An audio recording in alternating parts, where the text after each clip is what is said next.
Hey, what's up, Roxstars? Welcome back to the channel.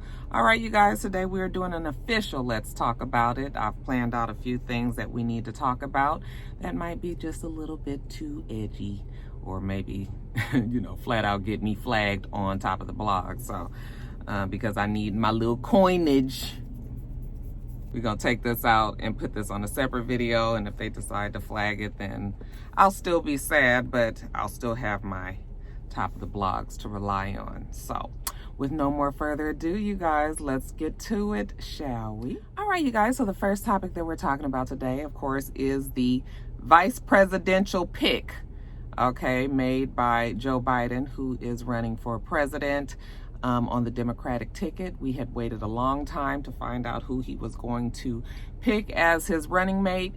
And I think this is probably longer than they normally do. I'm not really sure because I'm thrown off with the timelines because we don't have a convention. And, this year has been so much different than any other election year when it comes to the presidential, election. So I'm not even really sure if we would have known this by now any other time. But anyway, there was a long list of candidates. It was whittled down to 11 finalists. He had already said that he was going to pick a female candidate, and there was a lot of pressure on him for that female to be a Black woman. I hadn't really been following the women that was on the list. I figured it was a woman. I was going to be fine with whoever it was because my number one thing is that we have to get YSAP out of office, and whoever he picked, I was going to be fine with. There were a few front runners, Kamala being one of them, Elizabeth Warren being another one of them. You heard a lot of talk about Karen Bass in California,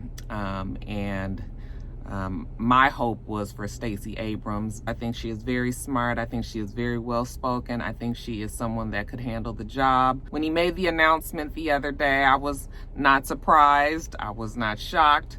I knew that Kamala Harris had been, we all knew that she had been running for the seat, to run as the Democratic, nomination.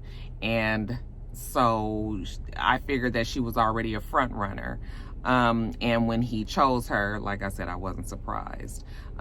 It came with a whole bunch of talk. There are many people who support her, and there are a lot that don't, mostly because of her background as a attorney general and a senator out in California. There is some things that she has done in her past career that people were not happy about. One being putting parents in jail if their children miss too much school. I'm dumbing this down a whole lot, you guys, but that's what the gist of that one action that she did that continues to haunt her.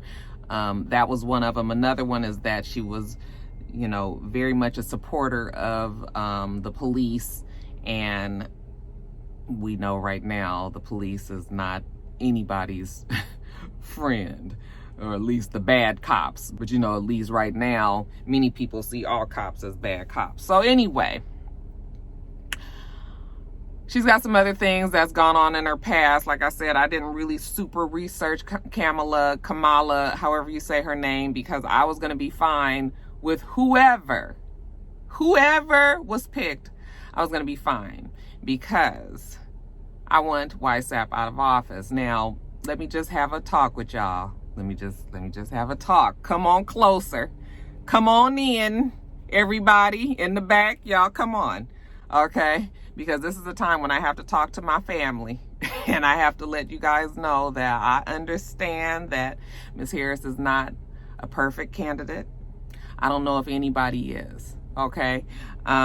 Yes, she's made some mistakes and some missteps, and I believe that most people who are trying to run for political office has done that as well.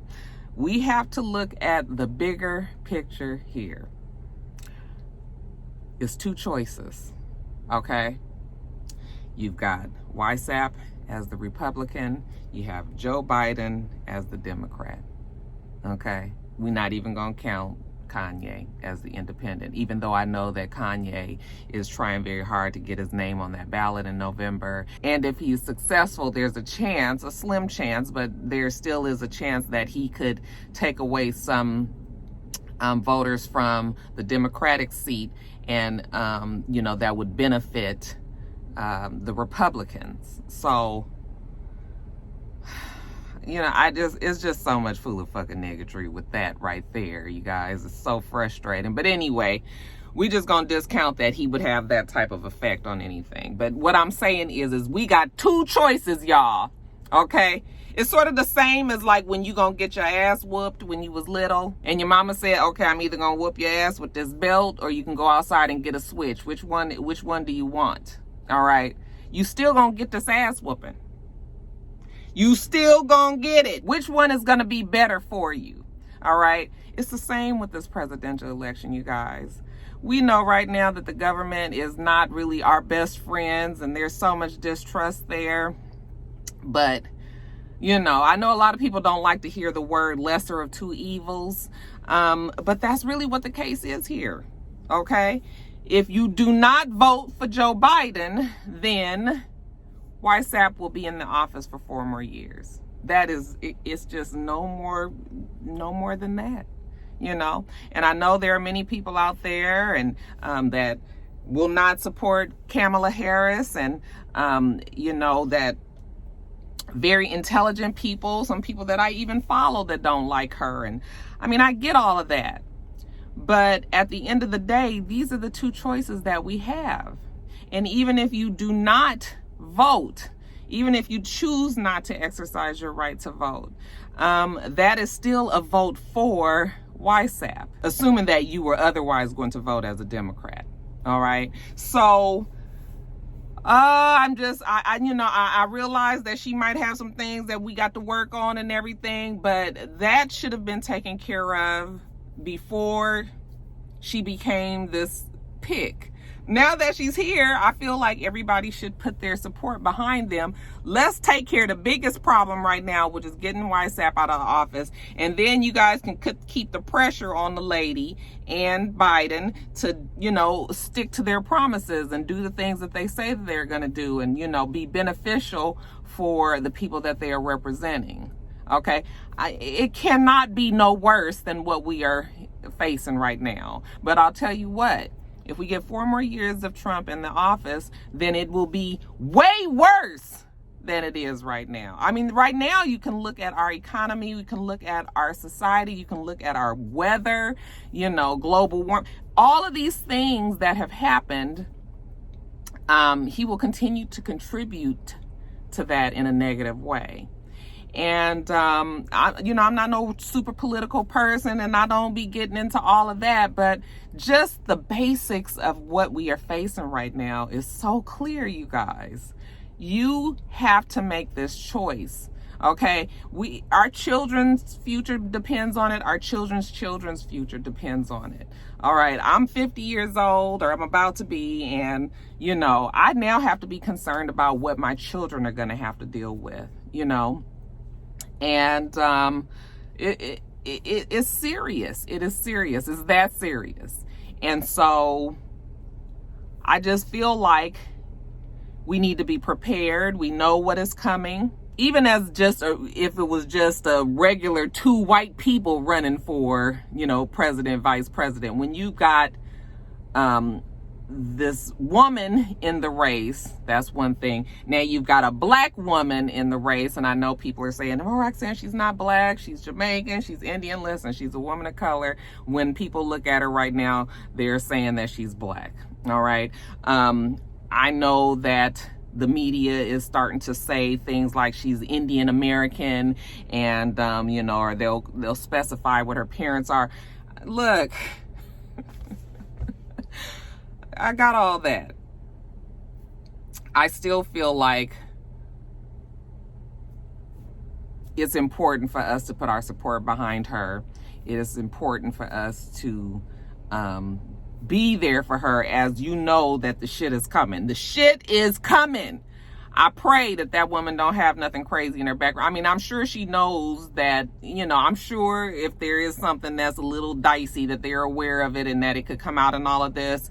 But I would imagine that even if she'd put herself in the position to do this, that, you know, that we don't have to worry about any huge, large scandals or anything like that. But you know what? People will make up things. I mean, it's all kind of craziness that's about to happen. Yet and still, it made me feel good to know that a black woman is being considered for that position. And as a black woman, I'm proud. But like I said, I know there's many people who don't like her, who would not have chosen her. You know, I got all that and I understand all that, and you are entitled to like who you want. But it's two people, Trump or Biden. Those are the choices. That's it. That is it. I want you to make the decision between the two. Get rid of all the extenuating circumstances right now. Okay? That's it. That's it. Y'all know Rocky love y'all. Okay? And I respect everybody's opinion. And I know that emotions are high with the way that the world is today. But that is truly just all it is to it, you guys. And I'm really hoping and praying that everyone is going to participate in the elections in November. Or you could be voting by absentee. That has been very worrisome lately as YSAP continues to try to undermine the post office. It's gotten to I've never ever felt like I couldn't rely on USPS. Yeah, shit sometimes happens, things get lost, but eventually it's found. You would every now and then, your tracking would be off a little bit, but nothing like I've faced in these last few months with the post office. And it's a real thing that, you know, the Trump administration is trying to underfund the post office and do all of the things that they can so that the mail doesn't get delivered. All right. It is just another form of voter suppression. There are some post offices that claim that they have mail that's piled up. I have personally spoken to the manager at the post office that delivers from my neighborhood, and they actually told me, we have so much mail that's stacked up because people have been sick and, you know, people haven't been coming in, and for whatever reason, they don't have the staff to process all this mail. Okay, so, and then I've never heard of nothing like this, but the mail is just stacking, sitting, and I've had things that I've waited on for damn near a month. Okay, that actually was in Atlanta. It wasn't like it was still floating around in the US somewhere. It was here in the city. It just never had made it to me. And it probably was just sitting somewhere. Okay, so just imagine if we have absentee votes, absentee ballots that, you know, I'm assuming will look a certain way. If post offices choose to not process that or don't have the manpower to do that, you know, and we'll have to wait on this mail to get sent to the proper place and the vote to be counted. That could take weeks after the actual November election date. And then, of course, that would open the door for YSAP's administration to say that, you know, there's something foul going on here, something fishy, an investigation needs to be done, and these things can be prolonged and go on and on and on. It has never happened in the past. You know, I do remember the whole hanging Chad situation in Florida some years ago, but for the most part, we knew who was going to be the president on the next day, or, you know, the night of, or the next day of the presidential election. Well, this year, you know, the fool of fucking niggotry continues, and they are trying to now make that be something so difficult because they know a lot of people are, including my family, we will be doing it through absentee voting because nobody got time for that shit. Getting down to the fucking polls and, you know, lines, 3 hours, 4 hours. This is Georgia. All right, this is Atlanta.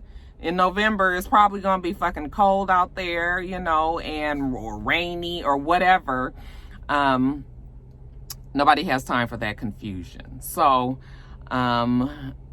that's what we are doing, and I know that's what many people are doing. I've never even ever thought to do absentee voting up until now. you know. So, and there's other methods that they will do as well to try to undermine the vote and get people from not going out. So yeah, you guys, it's a lot going on. Hate to be all Debbie Downer with y'all, but I mean, I'm just trying to keep it as real as I can. Like, I want people to tell me what is the alternative. If we decide not to support Biden, what exactly do you suppose that we supposed to do? Okay, what exactly are we supposed to do? Because if you have a better solution for things, then I'm all willing to hear it. But it's two choices. It's two. That's all I got to say on that. Okay, I know I usually do the Rona Check In on top of the blogs, but I'll do it here because I just want top of the blogs to be rid of all of this stuff and we can just get to, you know, the entertainment of it all. But the Rona Check In, as far as I know, my family is still very good. We're fine here in my immediate household, my extended family. You know, I haven't had anybody tell me of anyone being sick. So thank God for that. And I'm hoping that you guys are all well. And if you're not right now, that you will be in the future. They're saying that the cases are trending downward, but that doesn't mean that the number is low, you guys. Instead of it being something like 50,000 a day, it's like 46,000 a day or something like that. So the shit is still very high, all right? It's just that it is finally starting to cautiously go down. And so, we'll keep an eye on that.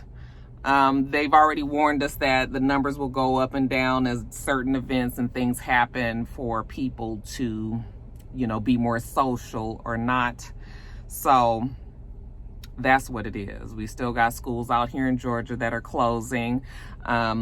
We had kids going back to school, and then the very next day or within the week, people were being infected and sick and all of that. So, I mean, I kind of figured that was what was gonna happen. For whatever reason, Georgia is like the test state to do all of the bullshit, and then all the other states look at what Georgia's doing and they be like, oh no, we ain't doing that. And I kind of feel like it's because YSAG is hanging on to the balls of YSAP and pretty much does whatever YSAP wants them to do. So, we kind of like the test dummies here. It wasn't going to work, These kids are not socially distancing. Kids don't want to wear masks all day. It's just, we know what it is, okay? So slowly schools are starting to close and go virtual. They're trying to do it a week or two at a time, but you might as well just go on and close the shit off for this semester. Okay, let's try again in January. So that's not a surprise there. Russia has said that they have the very first coronavirus vaccine, and that they're going to make that vaccine live for those who, who they consider the most vulnerable. That would be the elderly, and that would be those who work in the medical profession that come into contact with coronavirus patients often. They say that the vaccine won't be available nationwide, for the whole country until next year. Won't be available till January of 2021, okay?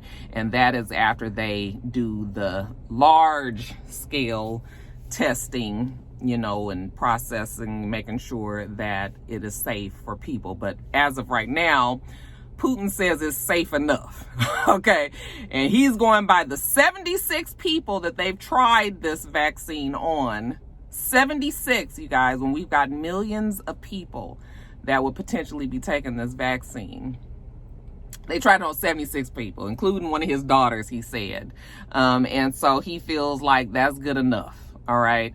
I don't know about you, but I'm not really trying to take a vaccine that's good enough. I don't even know if I will take the vaccine, but I really don't know if I need to be taking a vaccine that just, we just tested on 76 people. Now, of course, there are many in Russia who are in the medical profession who are very ashamed that, they've even decided to do something like this. They're saying that this will actually take them out of the official race. Nobody is going to take them seriously enough to even consider a vaccine if and when they do come up with one, because of crackpot things like this, you know. And just another example of someone who has absolutely no experience in the medical profession. And it sounds like somebody we all know here, okay?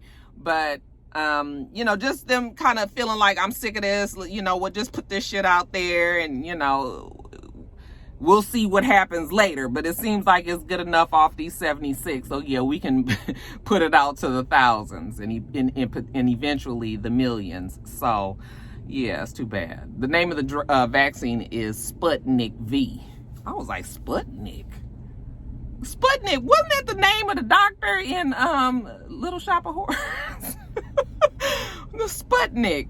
That probably wasn't it. But anyway, I can't even take the damn name seriously. Can y'all come up with something more clinical and official sounding? So anyway, you guys, yeah, I guess it's a big deal to be the first of something when you are in the medical profession, and you've got all of these doctors all over the world that are trying to, you know, get the drug made and take credit for it.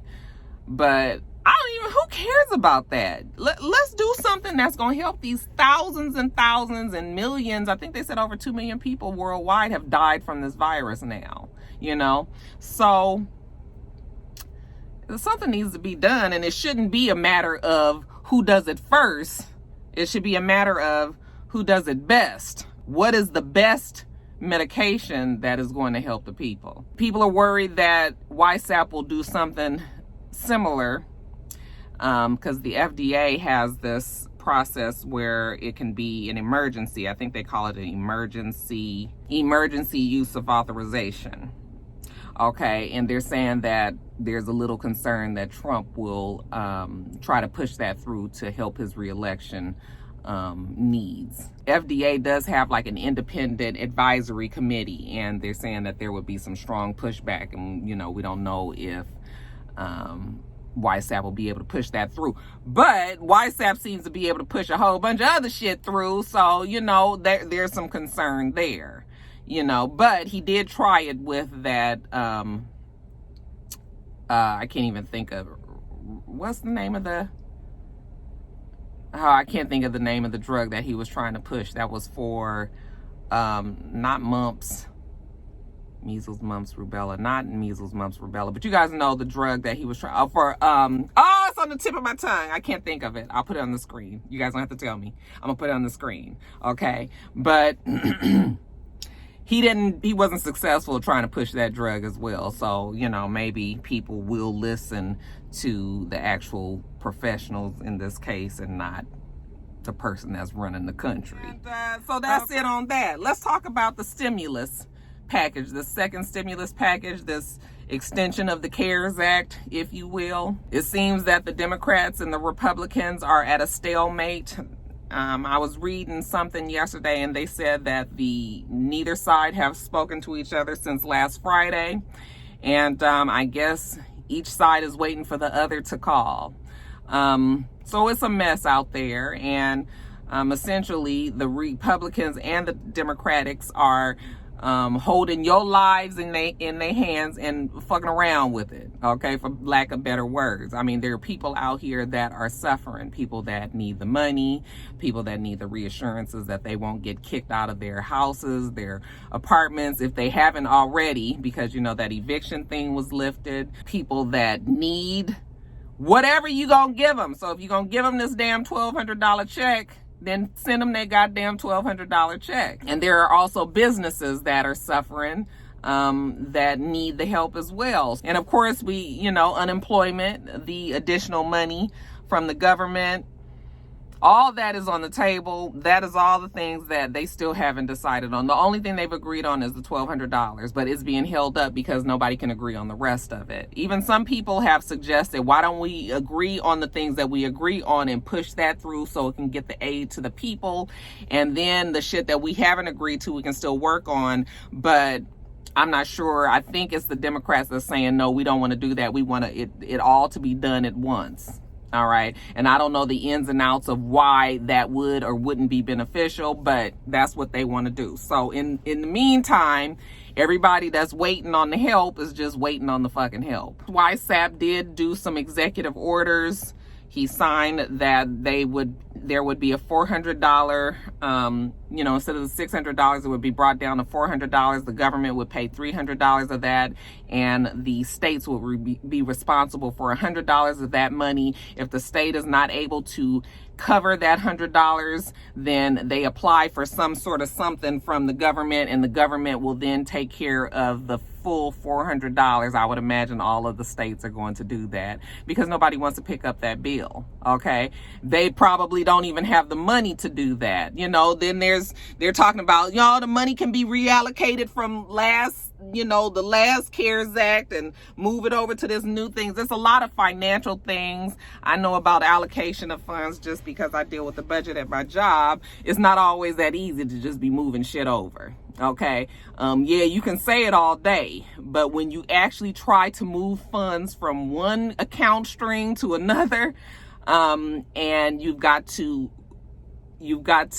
explain, and it has to really be a legal reason why these things are happening. I would imagine on a huge scale where there's billions and trillions of dollars that is at play here. We're not just moving shit over just because. All right. And if a person doesn't have an accounting mind like that, yeah, you can say all day that this is what needs to happen. But accountants and people that deal with money all the time know that it's just not that easy. Okay. So Trump has signed that executive order over for the $400. It put the Democrats in a peculiar position, because if they fought it, then it would look like they're not trying to help the American people. But the Democrats are saying that is not going to work, mostly because the states cannot afford to do that. And so they want to fight all of these executive orders that he signed over, but they're going to look like the bad guy. So now they're just saying they're not going to fight it because most of the things that he wants, that he signed in this executive order, are just unworkable. And they're going to find that it will be unworkable. Okay. So in the meantime, people are still waiting to hear what's going to be what. They're still getting their state unemployment benefits. And that is dramatically down. Okay. Because if you was getting $900, now you getting $300. Okay. So you can imagine the difference there. And then of course the eviction thing is lifted, so people are able to evict you if they need to be. They still have the hold on the student loans. That's until October, but Trump had signed over something so that they would be on hold until January. He wants to do some payroll tax cut and some other things, you guys. But I know that most people are just like, where's my fucking extra money on this unemployment, and can I stay in my apartment or can I stay in my house? So that's what's going on there. You guys, if you sit and actually, like, I read the New York Times every morning, it is dismal out there. It's not just in America. Okay. It's a lot going on in the world. And it will depress you. It's just a lot. So, I'm not one to just say we just gonna pray and let God take care of it, because faith without works is dead, right? But, child, if you ain't got closer to whoever you pray to in these last 6 months, and I know something, it's just a lot going on in the world, you guys, and all these storms and all the fires and global warming and all these floods, and it's just it's horrible. It's horrible. I think that is all that I have to talk about here. Let me see. Yeah, because of college football, we'll talk about it in the top of the blog. So yeah, you guys, I think that is really kind of what I wanted to talk about here today on Let's Talk About It. If there's some things that I did leave out that you guys would like to discuss in the comments, y'all go on and do it amongst yourselves down there in the comments. Okay. And that is it. I'm going to move it on along, you guys. All right, you guys. So about to do top of the blogs next, okay? Make sure that you rate, comment, and subscribe to the channel. It's Rox. The channel is for It's Rox, and everything else I do will be in the bottom bar. All right. So I hope that you have a wonderful, wonderful rest of your day, and I plan on doing the same. Till next time, Roxstars. Bye.